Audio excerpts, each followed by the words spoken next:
is disconnected to that life force. Great honor to have that here with us.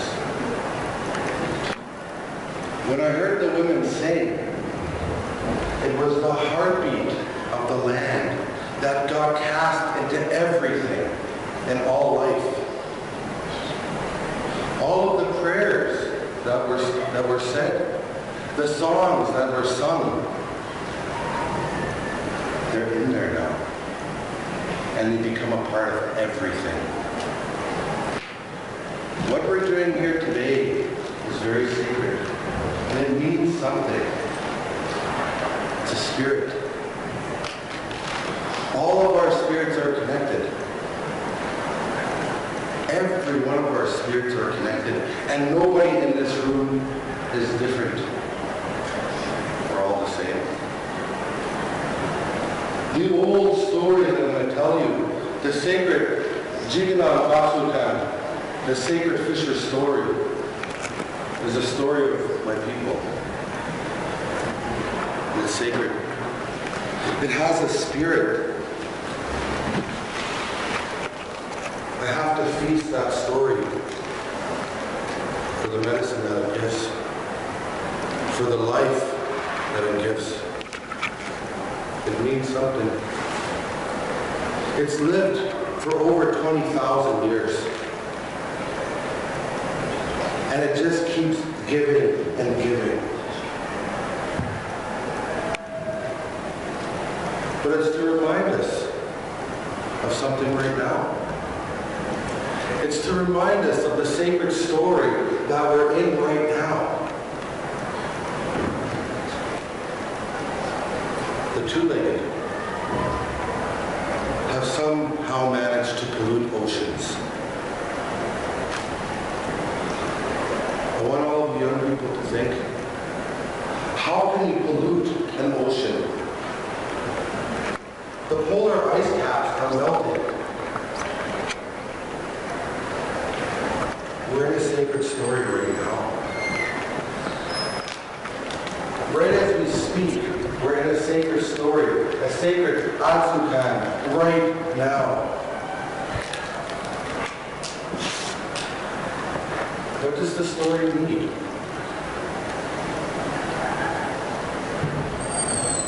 When I think about what the story means, when I think about the future of everything, the act, the simple act of compassion, and sending the life force, the heart of the earth, and casting it into everything is so important for the story right now. Those prayers that came with that sacred heartbeat will continue to live on. It'll come up and it'll find nourishment when it's really needed. Everything that we said in this room, our thoughts, our prayers, our song, have been casted out, and it's out there somewhere. Life. That's what this is all about. It's about life. The two-legged were given a way to live by the four-legged. The four-legged, they showed us a good way to walk. They gave us a sacred trail to walk. In the beginning, it was like that. That's how we lived.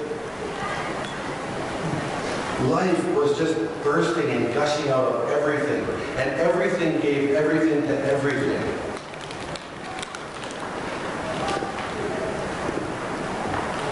In the beginning, it was like that for all of us. That was important.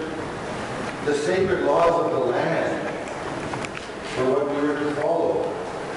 And of course, it was the four-legged that carried them so well.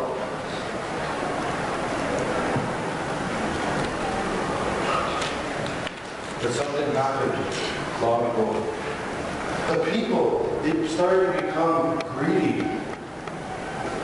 They wanted to take everything. They started to hog what they had. My fat, my meat, my berries, those are mine. They never said that before.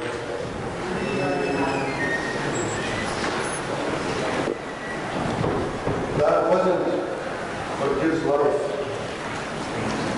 This gives everything, all the time. We lost our way a long time ago. And we started to take. Greed. People began to be very greedy with their stuff. Not just with their fat and their berries, but they started to be greedy with their heart. The sacred heartbeat, like in that turtle, it's not made to be covered up. It's made to give and give and give.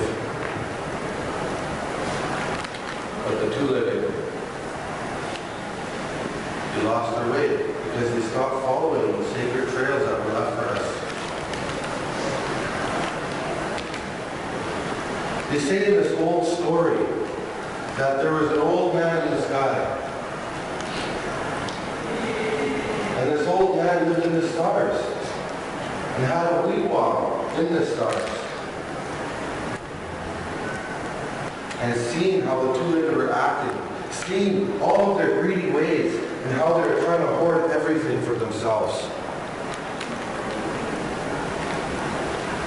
And the old man wanted to do something about it because the two-legged completely blanketed the earth with greed. I want you to think about this, about the story that we're in right now.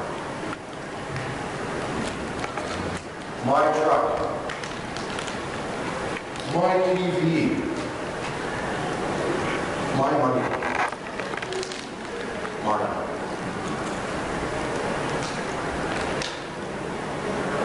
The natural law to give everything to everything was broken. The old man seen that. And he started to blow his sacred breath down on earth. To get rid of the greediness. His breath was very strong. And when he blew his breath, it started to freeze everything. And of course, life started to perish.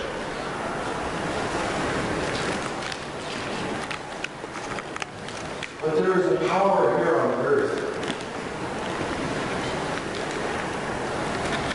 that was just as strong as that old man's breath. There was a power here on earth that started to push back that old man's medicine. And it was the birds. When the birds casted their sacred voice into everything, when they sang their sacred songs, that old man's medicine is starting to get pushed back. The sacred songs represents life, the heartbeat, the water, gushing.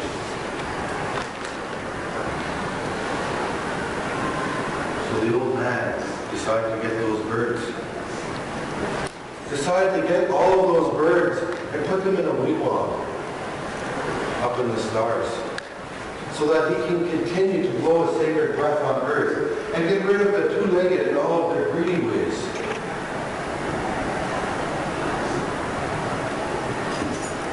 That's what he did.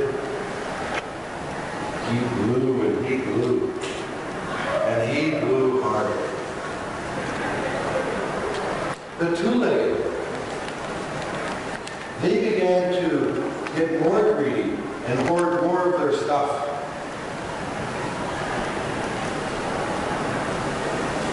Think about it. If the power was to go off right now, what would people do? Would they hoard and hoard? Or would they give everything to everything?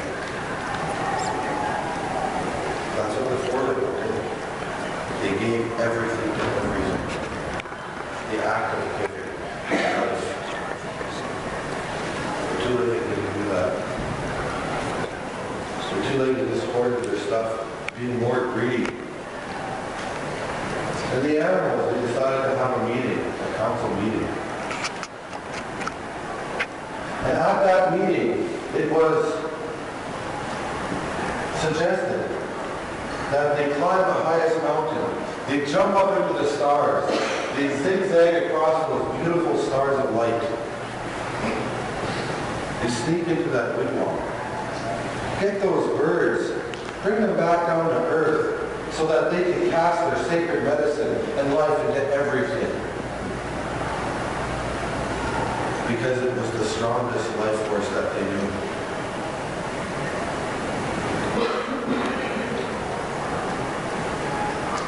There was 4 of them that agreed to go on this warrior's quest.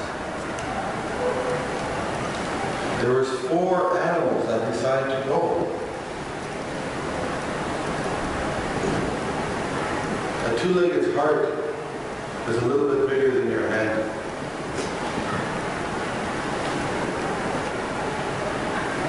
A 4-legged's heart is what they do with your key.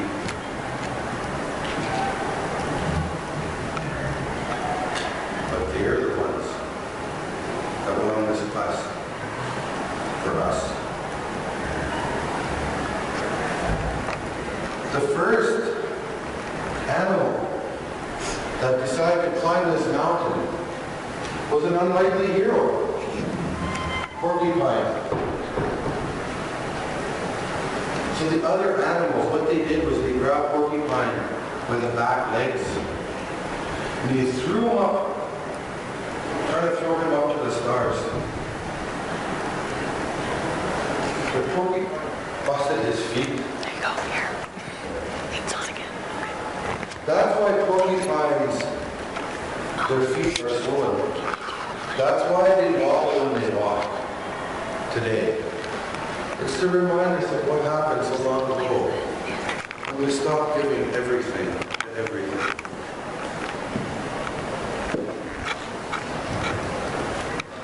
The next animal I want to go was Nagate, the otter. Otters are beautiful animals. They're fierce. They'll defend their family. They're playful. They're happy at times as well. But they're known for their warrior ways. An otter jumped up, trying to crash through that tower that circles the earth, trying to get through there so it could reach the stars. An otter too hit that tower and came crashing down to earth like thunder. And when otter landed on the side of that mountain, it slid down on its stomach. We still see that today. They do it on purpose to remind us of what happened so long ago when the two-legged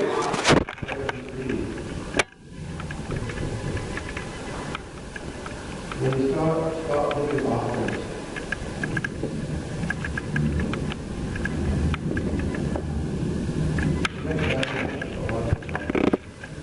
Of course, was teaching the lakes.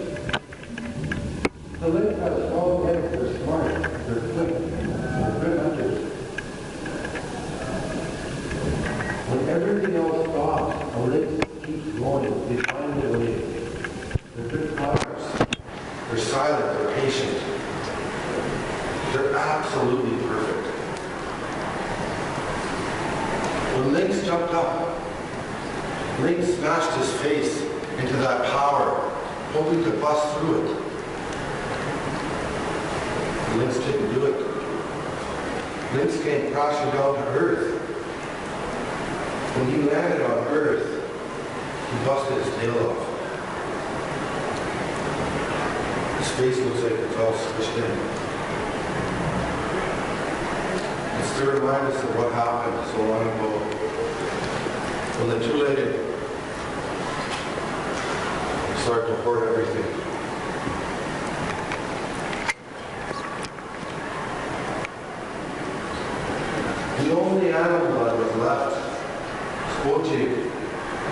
Fisher.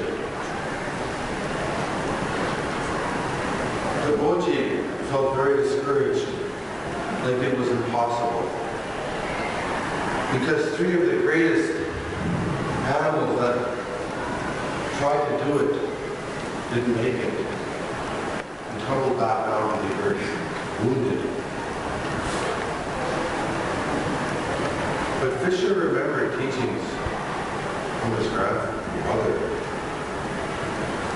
that when you're striving for something, that when you're trying to achieve something, when you're asking for something, when you're asking for life, give something for it.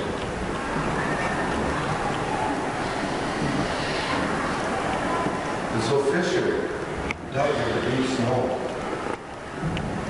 and found bearberries. Bearberries, they actually keep in the winter. They keep in the ice and snow. They don't wither away. And so Fisher got 6 berries, put them in his left hand, and offered them to the Great Spirit of everything. He made a petition for life. Made a petition that the sacred heartbeat continues. And when Fisher looked up after making that offering, when Fisher looked up, Fisher seen something. Crack. There was a crack in H.O.M.E. For the first time, Fisher had a sense of hope that it was possible to bust through H.O.M.E. and get those birds and bring them back down to earth so that it can cast life into everything with their sacred songs.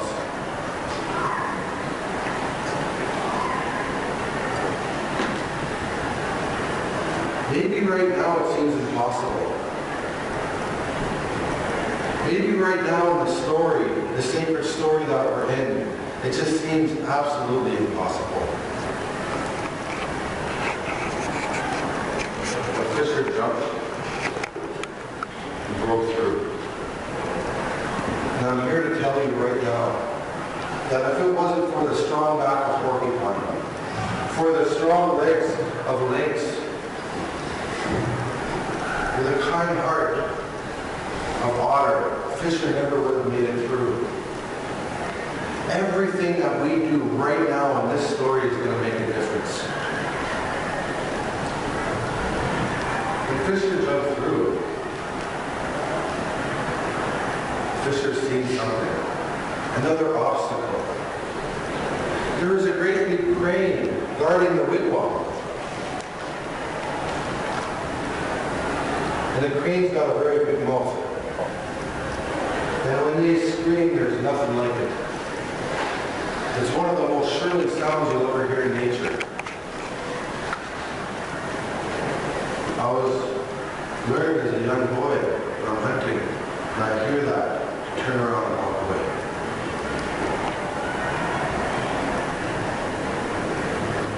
So Fisher had an idea. Fisher couldn't be seen by Crane, because if Crane opened its mouth, then the old man in the wigwam would know. So Fisher decided to go back down to earth and grab some spruce gum. It's sticky. So Fisher had the idea that if I have this spruce gum, I can run up to the stars and shove it in that crane's mouth so that it won't be able to make that noise. So that's what Fisher did. Fisher went back to earth, got the spruce gum, climbed up through H.O.M.E, that sacred hole in the sky, zigzagged across the stars, and was able to put that spruce gum in the crane's big mouth. When Fisher did that, Fisher ran into the wigwam, grabbed the bag of birds, ran back to that hole very quickly, before the old man even knew what had happened, and released the birds back down to earth through that sacred hole in the sky. And the birds, they sounded their voice immediately, casting life into everything.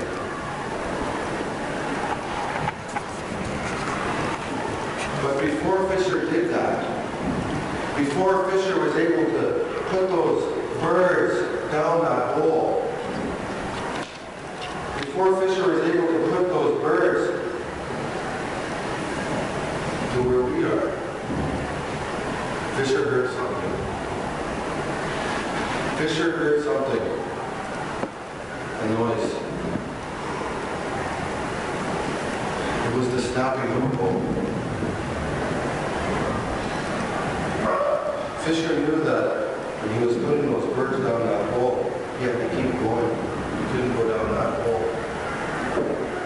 His only chance was to keep running. But that old man, his arrows were magic. They could go to the end of the earth and always hit their mark. After all, they're arrows.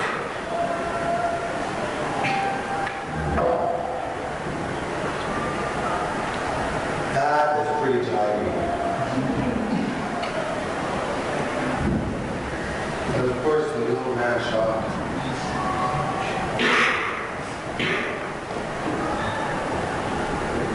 Thought Fisher. It wasn't good death. Quick. The Fisher laid there in the sky. Everything on earth stopped at that moment. After all the old man had to do was just come back down to earth and collect those birds, collect that medicine, and bring it back to his wigwam, and just blow his breath. There was going to be no more arrows.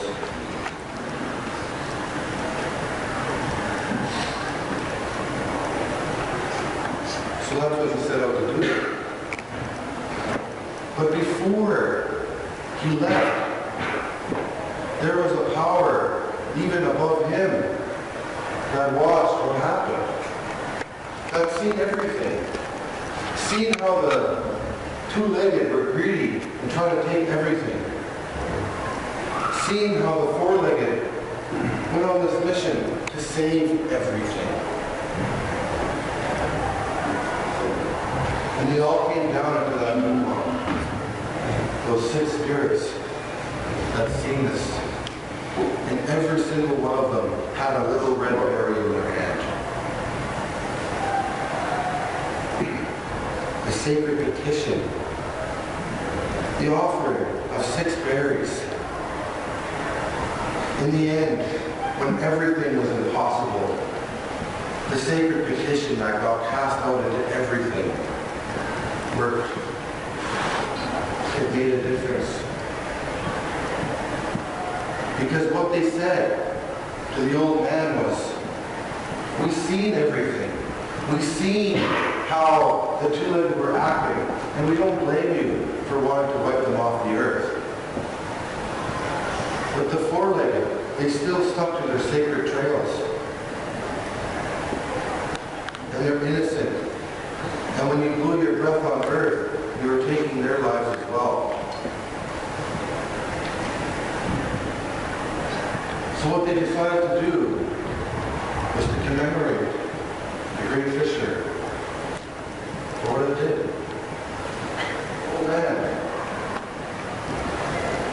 we respect what you tried to do. But the birds, they need to sound your voice. They need to bring life into everything. But to remind the two-legged of how to act. You can blow your breath for half the year. But for the other half, let the birds sing their songs so that water can gush and life can happen. That's why today we have winter and summer. It's to remind us of how we're supposed to live in the story that we're in right now. day, we'll be sitting around a fire, maybe 5,000 years from now, telling the story of what happened right now.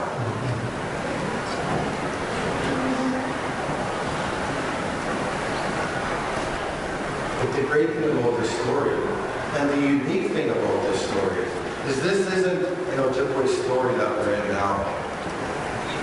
We're all in this story together. For the first time in history, we are in this story together, and we're going to write the next chapter together. This is our story. We can do whatever we want. We can unpollute oceans.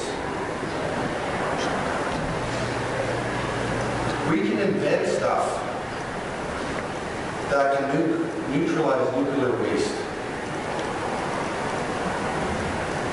We can bring back the indigenous languages, because how to live with Earth is coded in the language. When you speak that language, it brings medicine into everything.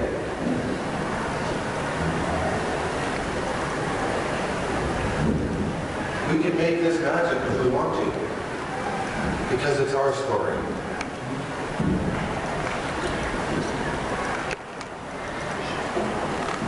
It's up to us. So what I'm really here to tell you is to take a jump. Take a leap of faith and reach for the stars. Let's write this next part together. And what we're doing right here, right now, it means something.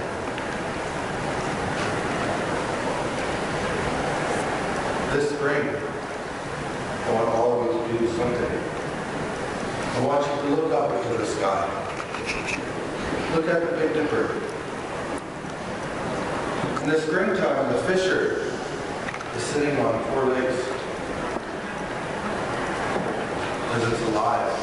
And during the night, it tips like this, and water gushes through that great hole in the sky and brings life to everything. The same way that when our mother water breaks, life, water, gushing.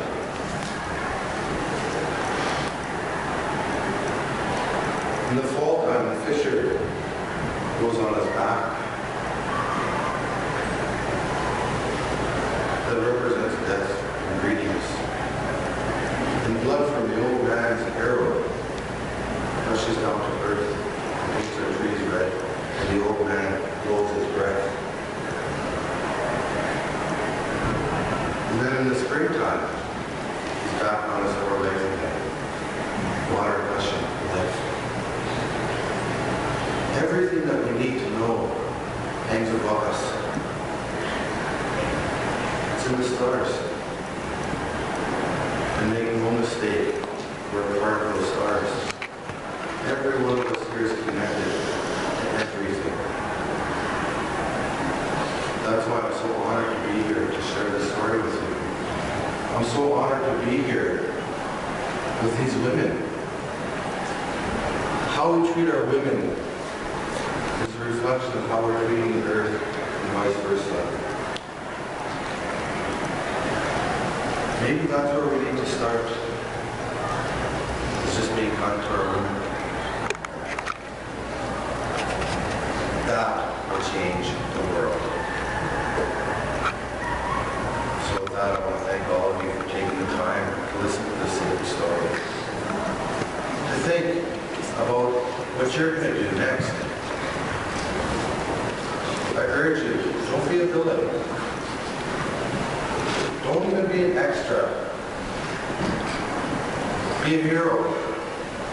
Take that jump. I'll jump with you. Thank you very much.